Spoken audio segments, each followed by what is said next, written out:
story. It says there was a master with 3 servants. He got them together one day, and he said to the 3, I've got these talents.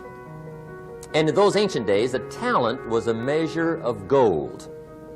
And he said to the 3 servants, take these talents and see what you can do with them while I'm gone. He said, I'm taking a journey and I'll be gone for a while. When I come back, we'll get together, go over the book, see how you did. He said, here's 5 of these talents for you. 5. Here's 2 of them for you. 2. And here's 1 for you. 1. The master said, take those talents, see what you can do with them. When I come back, we'll get together, we'll go over it all. The servant said, okay. Master takes off. According to the ancient story, the master comes back from his trip. When he gets back, he gets the 3 servants together, and as he said he would, he asks, how did it go with those talents? You were 5. What happened? That servant said, well, I took the 5 talents you gave me, and I put them to work. A little shaky at first, but he said things finally got rolling. And he said, I poured it on. And he said, my talents grew to 7, 8, 9, 10. He said, I doubled my talents from 5 to 10. Books will show. Master said, one heck of a job. Or something like that. He said, I gave you 2 talents. What happened? That servant said, about the same thing happened to me. I put those 2 talents to work, poured it on. They grew to 3 and then to 4. He said, I doubled my talents from 2 to 4. Books will show. Master said, well done. He said, I gave you 1 talent. What happened? That servant said, well, I took the talents you gave me and I carefully wrapped it and I dug a hole and buried it. And camouflaged it, I suppose, right, so nobody would steal it. And he said, fortunately, nobody got it. And he said, I knew you were going to be here today, so I dug it up. Here it is, safely wrapped. I did not lose it while you were gone. According to the ancient story, the master said, take that talent away from him and give it to the man that's got 10. Now you might say, well, I don't like that arrangement. The poor guy's only got 1 talent. He's already got 10. It ought to be more even. Remember, I didn't ask you to like it. But this one I would ask you to learn, because it simply means whatever you do not employ, you forfeit. It's a law.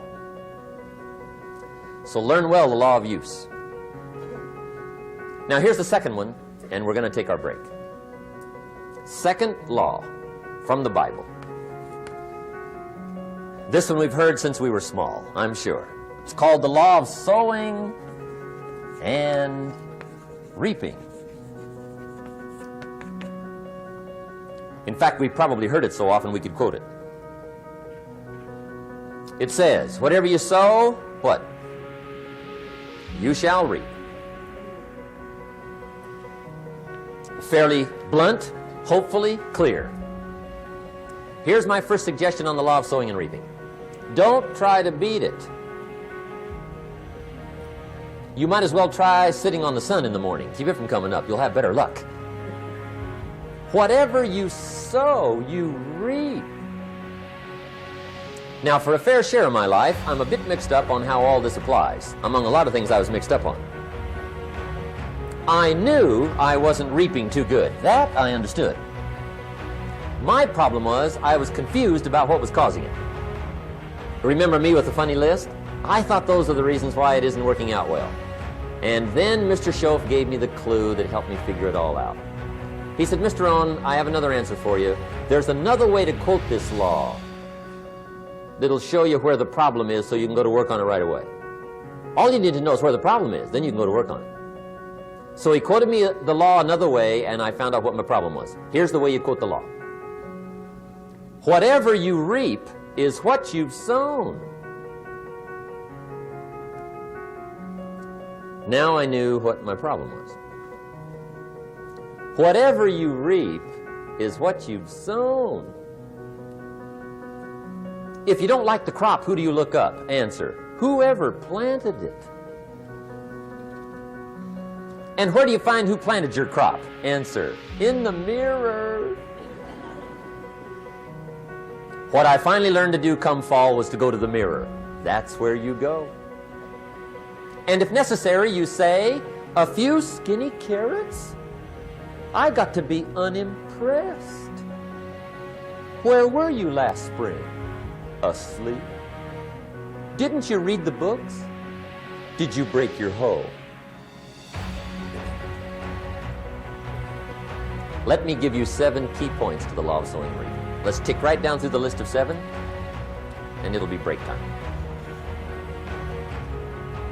7 points to sowing and reaping. Here's part of the philosophy that really helped me to make some changes in life direction. Number 1, the law of sowing and reaping is negative. That's number 1, which simply means if you sow bad, you reap bad. Now this is kind of 3rd grade, but it doesn't hurt to go over the basics.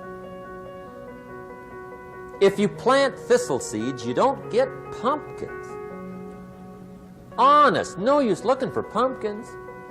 John says, how come no pumpkins? Come on, John. The law's negative. That's how come.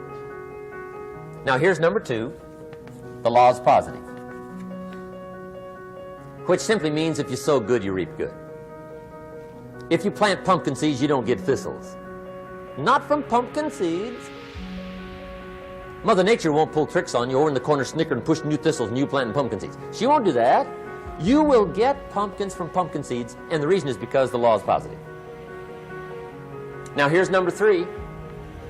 I got excited when I found out the full dimension of this. See, you do not reap what you sow, but rather you always reap much more than what you sow. So the 3rd key word is more. You don't get back what you put out. You get back much more than what you put out. And it works both positive and negative. On the negative side, it said, if you sow to the wind, you reap the whirlwind. So you got to get ready for that, or you will be naive. See, anybody can, whether you will or not. See, that's the question. And here's a good question to ask. We are all buying somebody's plan. The question is, whose? Who's got you talked into doing what you're doing? Who's got you talked into your present plan? See, 10 years from now, you will surely arrive. The question is, where? But see, anybody, if you want to, can go searching for a good plan, pick it, and start working it. And sure enough, as the time passes, as it surely will 5 years from now, 10 years from now, then you'll be winding up wearing what you want to wear, driving what you want to drive, living where you want to live, become what you want to become. But now's the time to fix the next 10 years. And who can? Anybody. Here's number 6. The 6th key to sowing and reaping. This is leveling with you now, as we promised to do. There's one thing better than the truth, and that's the whole truth. And here's part of the whole truth of the law of sowing and reaping. Number 6 is, you could lose. There are times when you just lose, no matter what you do. It's that kind of planet. You reap what you sow, yes, but... What does that mean, yes, but? Well, the farmer plants his crop in the spring, takes care of it all summer, loves his family, works 10, 12 hours a day, 6, 7 days a week, is an honorable man. Come fall, he's got a beautiful crop, and he deserves every bit of it. But the day before he sends the combines into the field, a hailstorm comes along and beats it all in the ground, which means you lose. Somebody says, well, what did he do wrong? Answer, nothing. It's just that kind of planet. Sometimes it's going to hail on your crop. and rain on your parade, so you got to get ready for that or you will be naive. That's just part of the life arrangement. And don't press me why. I was not in on some of the original decisions here, so I don't know how it got set up. But there's just times, sometimes you lose. That's part of life.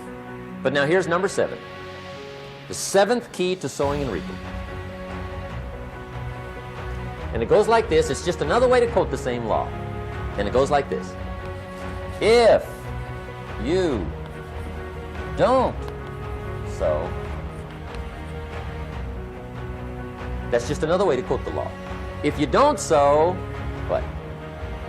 You don't reap. You don't even have a chance